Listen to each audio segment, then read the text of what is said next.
Assalamualaikum warahmatullahi wabarakatuh. Gimana kabarnya teman-teman? Pada sehat-sehat semua. Salam rahayu, salam santun, silih asah, asilan asuh. Semoga semua makhluk berbahagia, sama-sama belajar.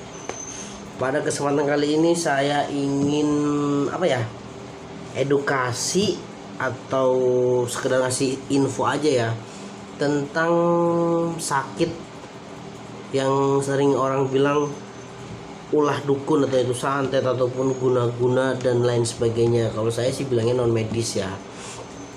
Jadi saya cuma menyarankan kalau misalnya tahu sakit ataupun apa, jangan langsung ke orang yang katanya pintar ataupun dukun ataupun lain sebagainya. Kalau bisa tetap, walaupun kita punya pemikiran sakitnya non medis, wah ada yang ngisengin saya nih atau ada apalah, harus tetap ke medis dulu, ke dokter dulu. Dan kalau udah ke dokter atau ke periksa ke rumah sakit nggak ada penyakitnya, baru kita boleh ikhtiar ke tempat orang-orang, bisa kiai atau ustadz atau ya orang yang dituakan di situlah, intinya gitu. Tapi juga tetap harus hati-hati teman-teman, karena zaman sekarang ini udah banyak oknum atau orang-orang yang cuma memanfaatkan musibah orang lain. Jadi sebenarnya gini teman-teman, kalau masalah bener-bener itu beneran sakitnya non medis, itu sebenarnya nggak butuh waktu yang sangat lama teman-teman.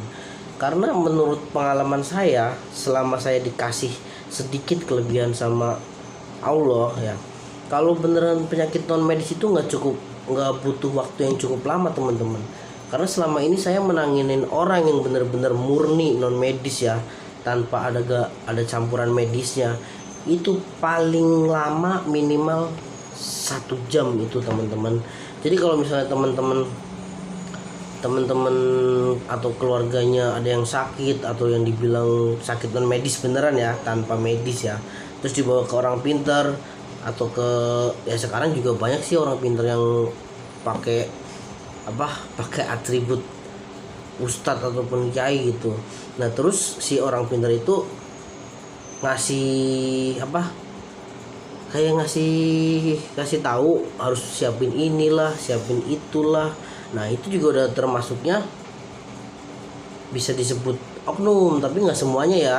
Kalau cuman yang yang persyaratannya masih di logika kita lah, itu mungkin masih oke lah. Tapi kadang sebagian kan ada yang minta inilah, ada yang susah nyarinya lah, barang-barangnya susah nyarinya lah.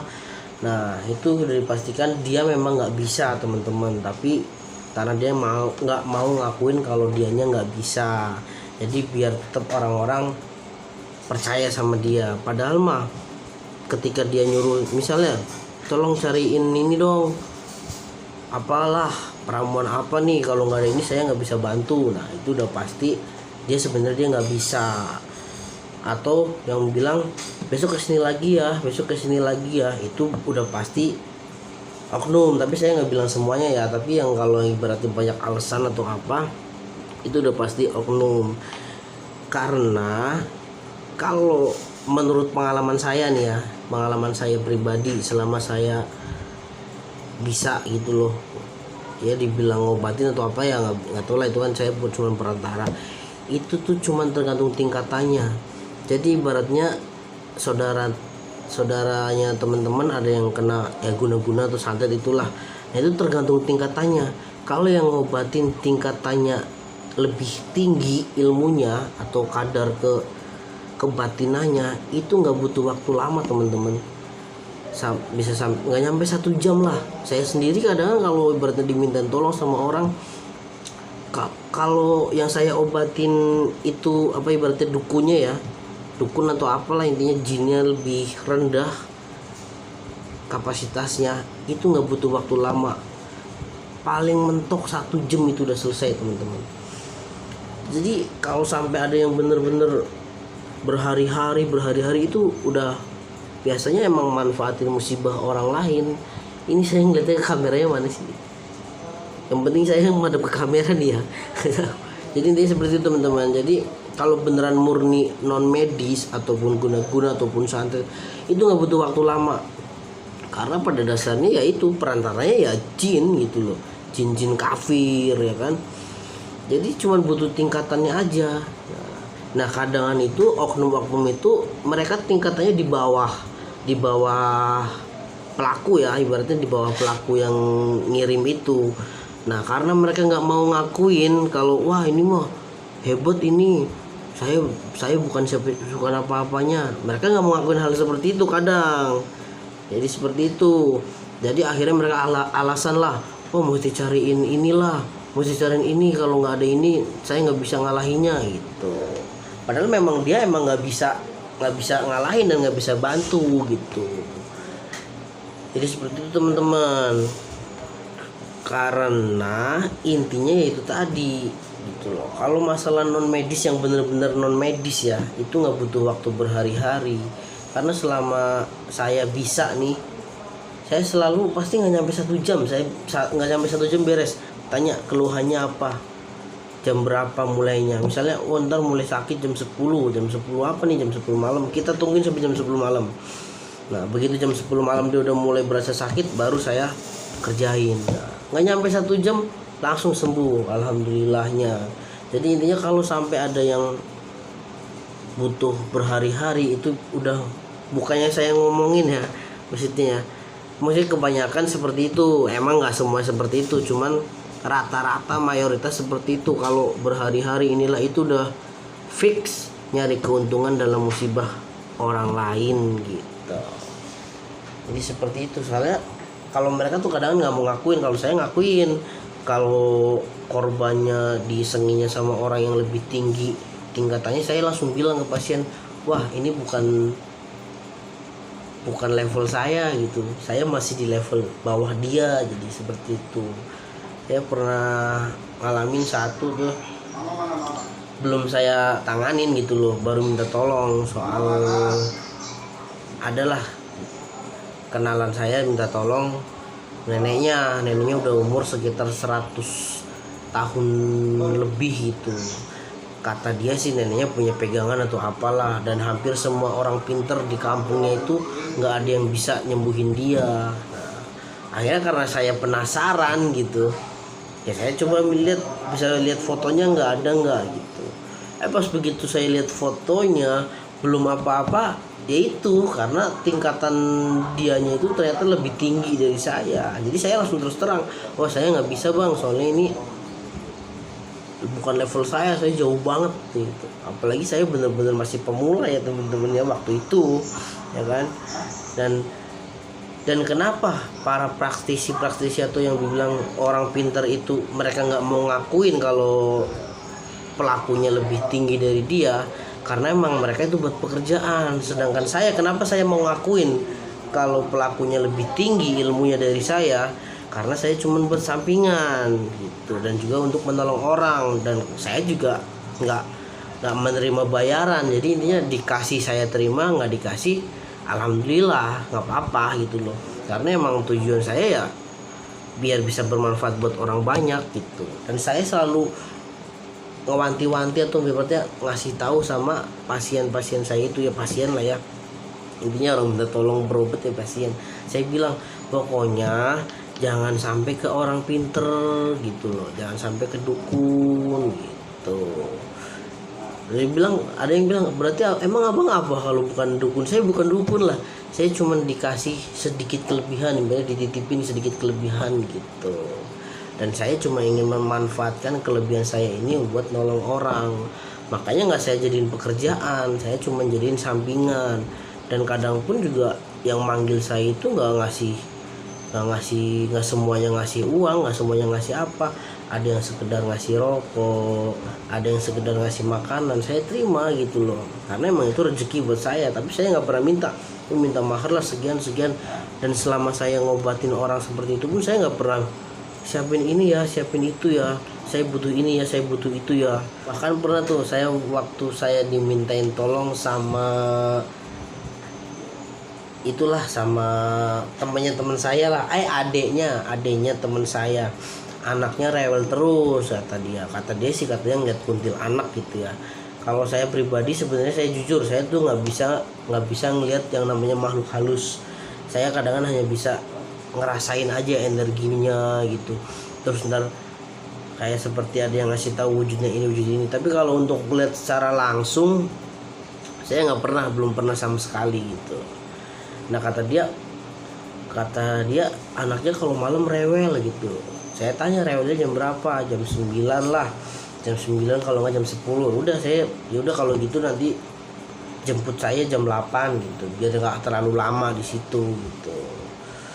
Akhirnya begitu saya ke situ nyampe diceritain, iya kalau malam kalau nangis rewel suka ngeliat ke bagian atas plafon ini katanya. Nah begitu saya cek, saya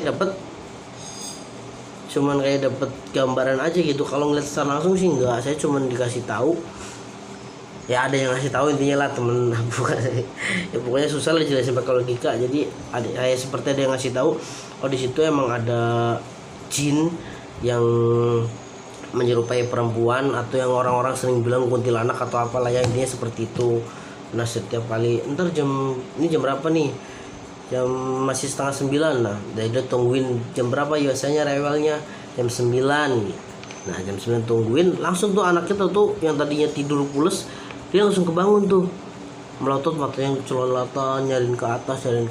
Nah ya karena saya udah bersihin, ya saya tinggal bercandain aja anaknya, kenapa nyari tantenya, ya tantenya udah nggak ada ya, jadi seperti itu.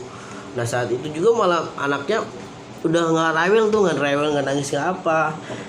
Nah malah justru orang tuanya bilang, bang ini nggak dikasih apa bang, biar anteng terus, misalnya dikasih apa gitu, ini minta gelang atau apa dibikinin kalung biar nggak sawan. Saya langsung terus terang bilang, saya nggak main begitu-gituan. Kalau main begitu-gituan kan sama aja ngasih jimat. Nanti kalau saya ngasih benda-benda seperti itu, kamu sama istri kamu meyakini benda itu, malah jadinya musyrik. Dan saya pun ke bawah-bawah. Jadi saya paling kalau ada orang yang minta seperti itu, entah itu minta pegangan lah, minta kalung atau apa, gelang lah, ini jadi cuman aksesoris aja ya teman-teman ya. Ini saya karena suka batu, dari dulu pengen suka batu seperti ini, jadi seperti itu. Jadi saya selalu ngebilangin, saya nggak pakai begitu-gituan, karena emang ini murni aksesoris saya aja gitu. Jadi nanti kalau saya kasih seperti itu dipakai, yakin jadi musyrik, jadi nanti saya kebawa-bawa dosanya, jadi gitu. Dan akhirnya saya paling cuma nyaranin, yang penting kalau mau keluar rumah baca ayat kursi 1 kali, dan selebihnya terserah, yang biasa kalian baca doa apa, jadi seperti itu. Dan kalau memang kasar ya kalau misalnya masih rewel lagi ya tinggal bacain sholawat nariyah sama taburin garam kasar gitu nggak masalah. Tapi alhamdulillah tuh anak nggak pernah rewel lagi gitu, nggak pernah rewel lagi. Ya itu tadi yang seperti saya bilang, kalau memang beneran gangguannya goib atau orang-orang sering bilang non medis, itu nggak butuh waktu lama gitu. Jadi kalau yang butuh waktu lama, apalagi minta, oh cariin ini dong, cariin ini, cariin itu udah dipastikan dia memanfaatkan keadaan. Dan biasanya orang-orang seperti itu emang buat pekerjaan mereka gitu loh. Jadi biar tetap dapat, kalau kata bahasa sekarang, cuan, jadi seperti itu. Tapi sih terakhir dengar katanya tetap pindah rumah, mungkin dia karena takut kuntilanaknya datang lagi kali ya. Ya orang-orang bilang kan kalau makhluk goib yang bentuknya wujudnya perempuan bisa gagahin anak kan kuntilanak gitu. Kalau saya kan nggak ngeliat secara langsung, karena saya memang nggak bisa ngelihat gitu, nggak bisa ngeliat wujud mereka tuh seperti apa gitu. Jadi seperti cuma dapat gambaran aja, oh di sini ada ini, di sini ada ini. Orang-orang bilang di sini ada ini, baru ntar saya bisa ngerasain energinya gitu. Jadi seperti itu ya teman-teman ya. Ini sih nggak bisa dibilang edukasi sih ya, ibaratnya lebih ke cerita lah ya. Intinya seperti itulah. Intinya saya belum pernah tuh yang bener-bener ngalamin orang yang katanya gangguan non medis ya, entah itu udah gangguan dukun lah atau sebangsanya lah, itu saya nggak pernah ngobatin orang yang karena seperti itu yang murni non medis, itu nggak nyampe berjam-jam. Saya paling lambat itu 1 jam gitu loh. Jadi seperti itu teman-teman ya. Saya rasa bisa dipahami nggak sih ya, apa ngomongnya terlalu cepet ya. Ya kalau saya ngomongnya terlalu cepet, di komen aja, nanti kita perbaikin lagi cara ngomongnya. Soalnya saya nggak bisa diem begini nih, kayak belatung mangkang, nggak bisa diem. Maklum lah, namanya juga baru belajar jadi YouTuber. Oke, terima kasih teman-teman, semoga paham lah ya. Ya poinnya seperti itulah intinya lah. Poinnya kalau bener-bener non medis ya, tanpa campuran medis ataupun apapun, itu nggak butuh waktu lama gitu loh. Dan kalau memang ada orang yang katanya bisa atau apa, terus dia minta persyaratan macam-macam atau aneh-aneh dan butuh waktu berhari-hari, misalnya oh berarti ini seminggu lagi datang ke sini ya, seminggu lagi datang ke sini ya gitu. Kalau non medis ya, kalau non medis itu murni berarti dia cuma memanfaatkan keadaan. Tapi kalau memang penyakit medis ya harus tetap rawat jalan ya kan. Kalau medis sama non medis beda. Pada dasarnya lebih gampang ngobatin penyakit non medis gitu loh. Kalau penyakit non medis itu kan cukup tingkatan yang ngobatinya.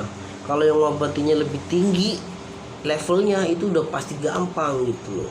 Kalau yang ngobatinya levelnya masih di bawah, biar kata sampai budek, sampai botak numbuh rambut juga nggak bakalan sembuh tuh pasien gitu loh. Beda dengan medis. Kalau medis kan harus rawat jalan, harus minum obat, harus ini gitu.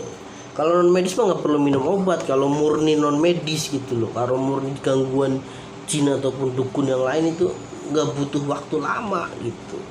Jadi lebih cepetan non medis sebenarnya, lebih gampang gitu. Kalau medis kan harus berobat ke dokter, harus minum obatnya, nggak bisa instan gitu.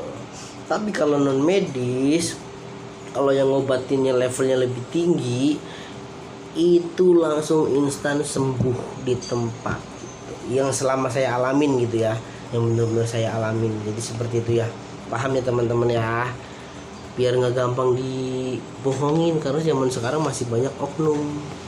Oke teman-teman, semoga bermanfaat teman-teman ya. Assalamualaikum warahmatullahi wabarakatuh. Salam rahayu, datu alam, silih asah asilan asu. Semoga semua makhluk berbahagia, sama-sama belajar.